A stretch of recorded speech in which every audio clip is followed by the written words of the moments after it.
Hiya naman kayo sa inyong kapwa Pilipino. Binastos pa nila ako. What is the law and what Pakinggan ng proceeds of the illegal drug trade ng Duterte.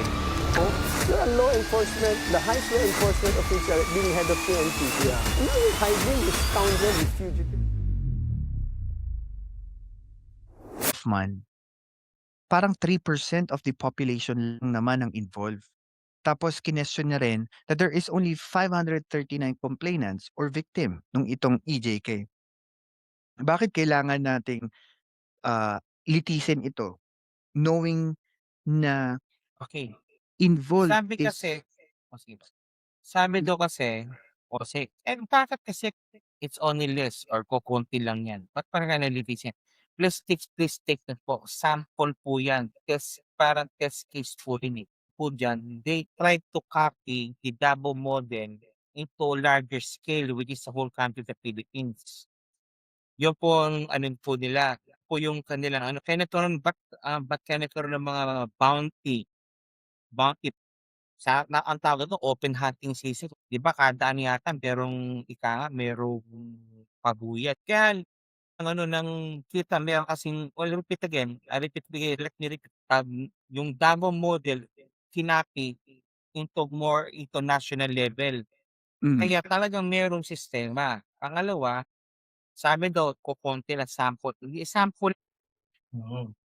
And also po na ni Attorney Maceda that there are still complainant and victims na hindi po kasali dun sa naunang nag-complain. Posible, unang factor po diyan, sa proteksyon ng kanilang pamilya.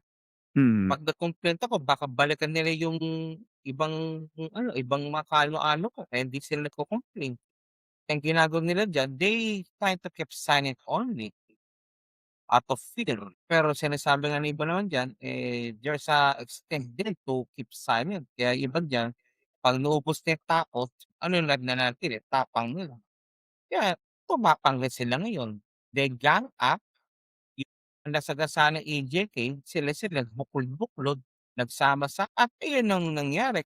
Ang pinaka-convenient data ko dun yung ano nila Kian, yung pinaka-leader leader nila, so leader yung parang naging pinuno nila or nandun sa kanila, si Father Flavi at yung mga naano nila yung tito o yung kaano-ano ni Kian.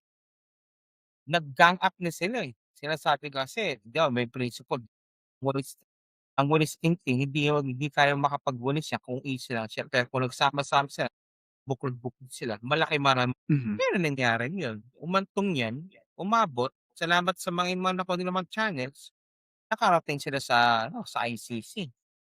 Pangalawa, balik tayo sa ano nila, kung di ito totoo, in fact si Digong that time hastily, they pull out the plug sa ating full power para umalis kaagad sa pagiging miyembro ng ICC. Talagang ibig sabihin, meron talagang totoo talaga na it's only gaining steam already. Po sir, yun po yung aking nasabi po. And